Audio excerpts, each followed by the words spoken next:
Petit disclaimer d'avant vidéo. En effet, là, ça va être un petit 2 en 1. Premièrement, cette vidéo, c'est un réupload parce que j'avais dû la supprimer à cause des strikes que j'avais eu de la part de YouTube en avril. Donc, c'est un réupload. Deuxièmement, et comme d'habitude, si la vidéo vous plaît, n'hésitez pas à vous abonner, ça m'aiderait et ça m'aide vraiment beaucoup. Voilà, la vidéo peut commencer, profitez bien de ce visionnage ou même de ce revisionnage en fait. Si vous avez cliqué sur cette vidéo, désolé de vous le dire par avance, vous n'aurez pas la réponse à cette question. En revanche, vous aurez quelque chose de bien plus intéressant. Donc vous avez le choix de rester ou de partir. Évidemment, je parlerai quand même de manga, je prendrai quand même des exemples, donc vous allez apprendre des choses. Berserk est sous-coté, Demon Slayer est surcoté. Vous avez sans doute déjà entendu ces phrases, ou vous les avez au moins lues, dans des discords, mais surtout sur Twitter.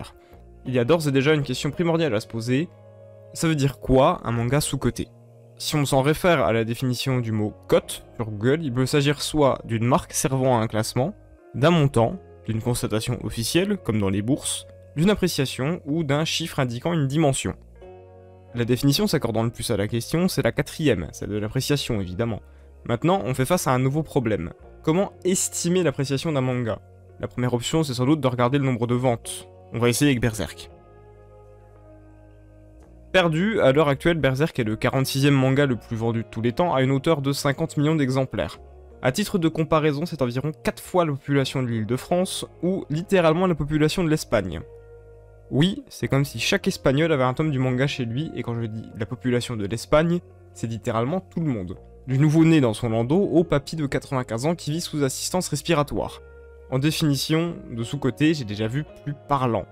Si on se réfère au nombre de ventes uniquement dans ces cas-là, il faudrait s'intéresser aux mangas hors de ce classement, ce faisant moins de 5 millions d'exemplaires. Si on prend Valkyrie Apocalypse par exemple, 7 millions, non, le manga n'est pas sous-coté lui non plus. Si vous voulez un exemple de manga ayant fait moins de 5 millions de ventes, vous trouverez par exemple Doro ou Dead's Dead Demon Destruction. Je vais pas lire le titre en entier, il est beaucoup trop long. Pourtant ces derniers restent assez représentés et connus de certaines personnes, pas du grand public, mais connus quand même. Inyo Asano, l'auteur de Dead Demon Destruction, et également l'auteur de Poon Poon, est venu en France récemment pour des dédicaces. L'autrice de Doro a déjà travaillé avec From Software pour une affiche de Bloodborne.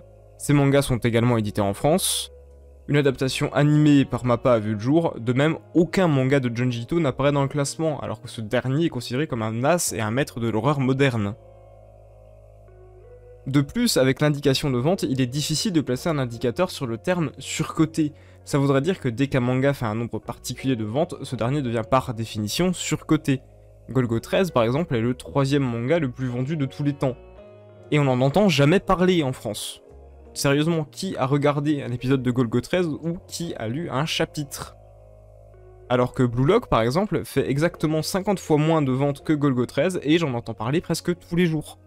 Il ne s'agit donc pas de la bonne méthode pour estimer la cote des mangas, surtout sachant que les adaptations animées existent. Et que tout le monde ne peut pas se permettre de payer des tomes, surtout des tomes de Doro qui coûtent pour certains entre 12 et 20 euros. C'est beaucoup.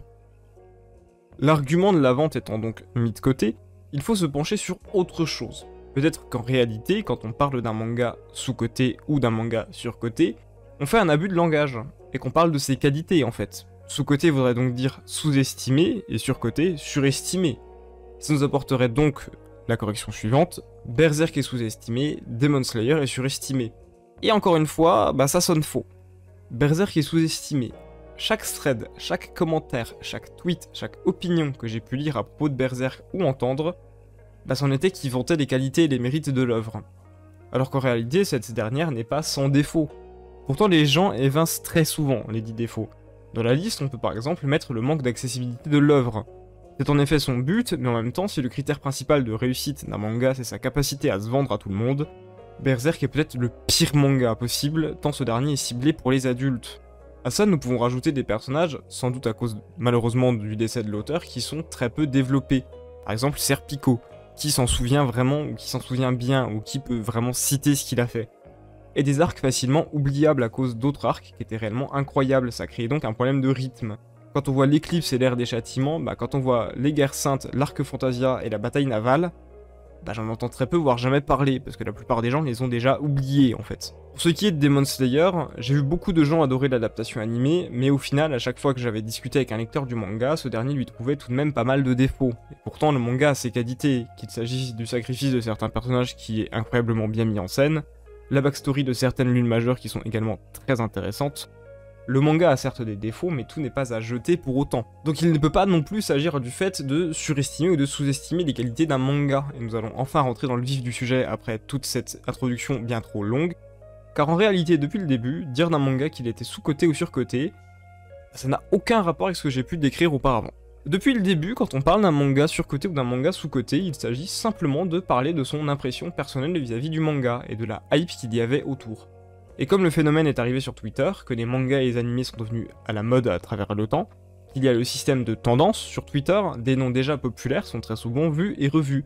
One Piece, Tokyo Revengers, l'Attaque des Titans, il suffit qu'on n'apprécie pas réellement ces mangas ou qu'on trouve qu'ils ont un succès qui n'est pas mérité, entre grandes guillemets, et le manga sera décrit comme surcoté, et l'inverse est tout à fait valide. Si un manga n'est pas souvent en tendance et que peu de personnes en parlent, ou semblent en parler, cette fois-ci, de facto, il sera sous-coté. Il n'y a aucun rapport avec la qualité de l'œuvre au final, seulement une impression, celle qu'un manga a un succès qu'il ne mérite pas, ou au contraire que le manga n'a pas le succès qu'il mérite.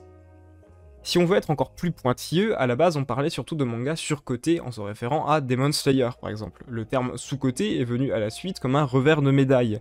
S'il y a des mangas surcotés, il y en a forcément des sous-cotés, des œuvres dont on ne parle peu, ou en tout cas pas assez. Encore une fois, dire d'une œuvre qu'elle est surcotée ne veut pas dire grand chose, puisque le terme est lié à notre perception du succès de cette dernière. Ainsi, il est naturel que des mangas de la Shueisha, donc le Shonen Jump, soient plus facilement mis en avant que d'autres. Déjà par le monopole que détient la boîte, et qu'il s'agisse du Shonen Jump ou de l'Ultra Jump, la plupart des tops des ventes à la semaine sont détenus par eux ou par Kodansha.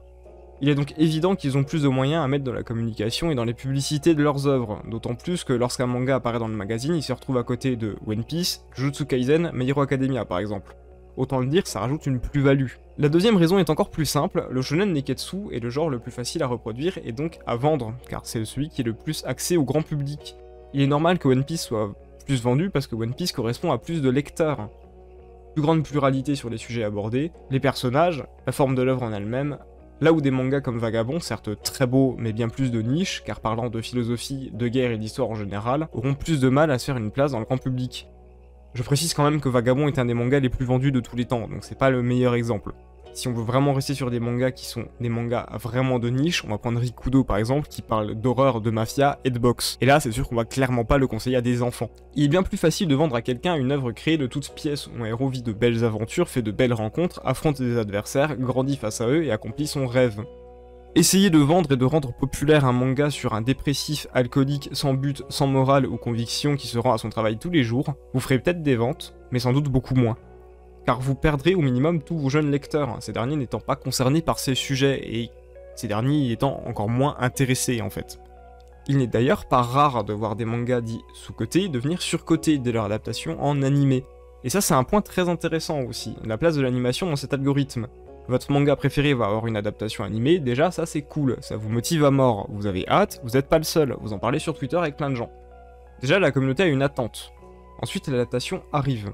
Le plus souvent avec un épisode par semaine, créant donc une joie à chaque épisode, mais aussi une attente de la suite. Si en plus de ça, l'animation, la mise en scène, les dessins, tout est réussi, les gens en parleront encore plus.